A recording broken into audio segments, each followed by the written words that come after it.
I had to check this twice, as there was a very big surprise prediction for silver by the end of the year by Bank of America. Let's get into it as we explore.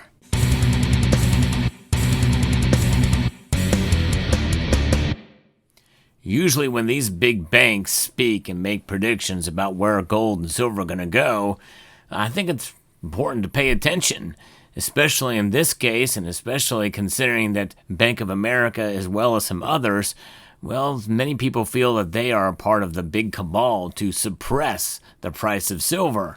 But in this shocking claim, it looks like it's the exact opposite. In fact, gold is one hint, and they think that gold could hit $4,000 an ounce by the end of the year. And both metals are down, as I report on this video today.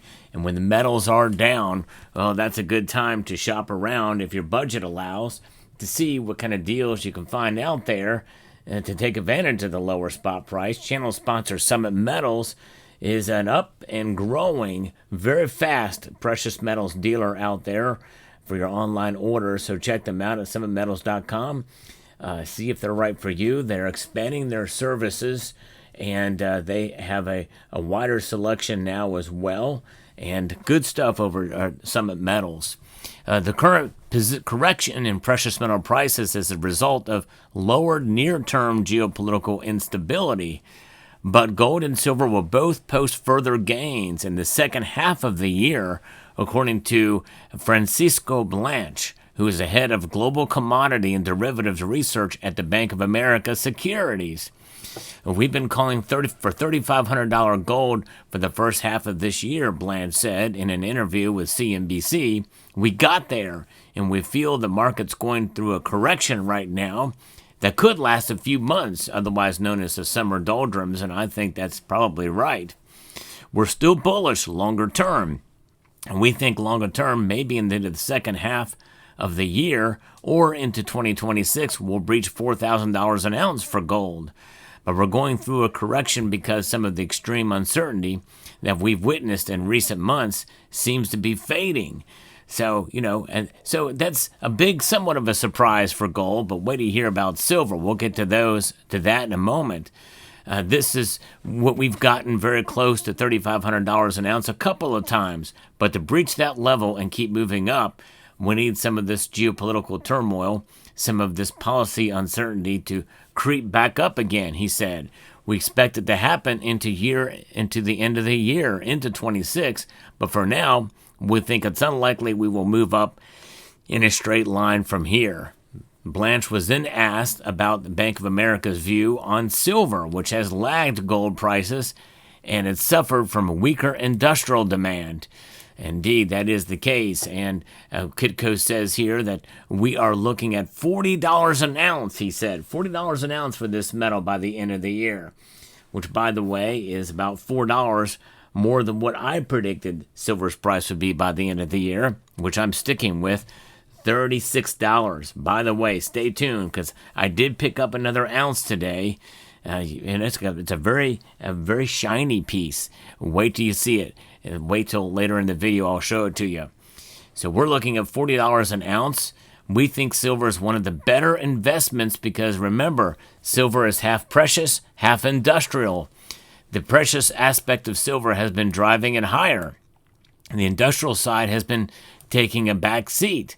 But this will eventually change. I kind of liken it to its dual role. Silver is what it is, but it has a dual role. And I believe that the industrial side has been pushing against the precious side, at least to some degree. We've been noticing that the price movement for the metal here over the year. Of course, tariffs mean weaker trade conditions, and we had a pretty strong trade window between the fourth quarter of last year and the first quarter of this year, where investors were buying in anticipation of tariffs. Now we have the tariffs, so we're going to go into a slower period, which will last for a quarter or two, and eventually we'll see another pickup in industrial activity. If you are to model silver, the main drivers are, of course, the price of gold, because silver is largely a precious metal. I disagree with him there now. But we also, what's going on with industrial activity. Right now, industrial activity is going to be weaker. So that's one of the reasons silver has lagged on the large upward lift in gold prices. It's really that weaker industrial factor we're seeing today. But is it really weaker? I question that because industrial demand has been rising for silver, but the price has not reflected that. I think it's more than that, more than just that aspect. Obviously there are drivers that can move the prices one way or the other in the course of trading sessions, but I think largely, given that there is more demand for silver than there is supply for the fifth straight year in a row now, according to the latest estimates by Metals Focus and even some others, we're seeing supply continuing to be constrained or squeezed a bit. This should have more impact on the price. It is not. He says that silver is linked to solar panels.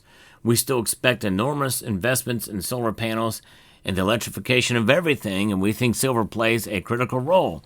It already has been, and it will continue. Remember, silver is the best electricity conductor in the world, so it's going to play a very important role, and we think going forward, once we get back into a more stable industrial activity environment, silver will shine again. And so, I agree with that. It's fundamentals here, but gold prices continue to struggle below $3,300 an ounce, and we've seen that happen, and silver prices are struggling too. It's here today, so likely we might see it through the summer, but to go to $40 is a pretty big leap, but I think he's missing some things here, and obviously geopolitics is going to play a role here. Right now, the peace talks between Russia and Ukraine are pretty much off the table now. There is a lot going on there, and so likely what's going to happen is sanctions aren't going to really have that much of an effect on Russia, and they have an alliance with other nations and other trade areas. And by the way, much of Europe is funding Russia's war effort by buying their oil and commodities. It's insane. And many of these are NATO nations as well. So I don't think we're going to see that slow down. And I think that probably once we get to this notion of where we're at now with Russia not wanting to concede anything, that Russia will eventually take over the whole of Ukraine. It's just a matter of time before that happens at this point. And I don't know what else, and that's probably going to happen barring other nations getting involved. And then that we're talking about potential World War III situation on our hands there. So I don't know what's going to happen, but nonetheless, that is something that's going to have to be navigated through the summer, and that is going to have an impact on the prices of gold and silver as well. The other factors are obviously what the Fed is going to do with interest rates. If they lower interest rates during that time, I think that could potentially lead to higher prices. And the other factor we have to think about is not only a fear of a recession, but trade policy, what that's going to look like, and other factors. So things we're all keeping an eye on here. But I still believe $36, but I don't think we're going to hit $40 this year. I just don't think it's in the cards. It's too big of a hurdle just to get to 35, and I've already made that prediction. But he's right that silver is an industrial metal, and I think that that industrial factor, the weaker industrial or the perceived weaker demand that we're seeing, there's been talk about China and other places having a role. And that's gonna play itself out in due course. Is to see the reality of that is going to have to come to bear at some point in time. Now let me show you the coin I got at my local coin shop, and it's not very often you find these in this condition of this. This is pretty much proof-like Liberty Lobby 1985 1 ounce silver round. Yes, indeed. And it is even though it's a metal, or it is a round, it does have a coin turn to it instead of a metal turn. One silver eagle, and it says 1 ounce 999 fine, beautifully done, and one silver eagle guaranteed. So proud to add this, and that's how I'm stacking a little bit at a time. I think in some ways that's probably the best way to do it, but I wanted to put something a little bit there to kind of get a little bit more silver inside of the stack here, and what better way than get some classic vintage silver that looks like it was minted just yesterday, and with no milk spots. Yes, indeed. And that's one thing about the old silver, is if there's no milk spots on it now, there never will be, because of the nature of what milk spotting is.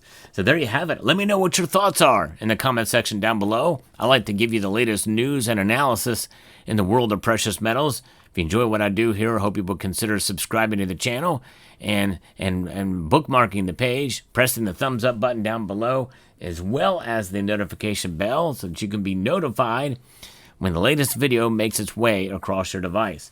So with that being said, I'd like to extend a multitude of gratitude to you all for taking the time to watch, and to encourage you to please rate, share, comment, and subscribe.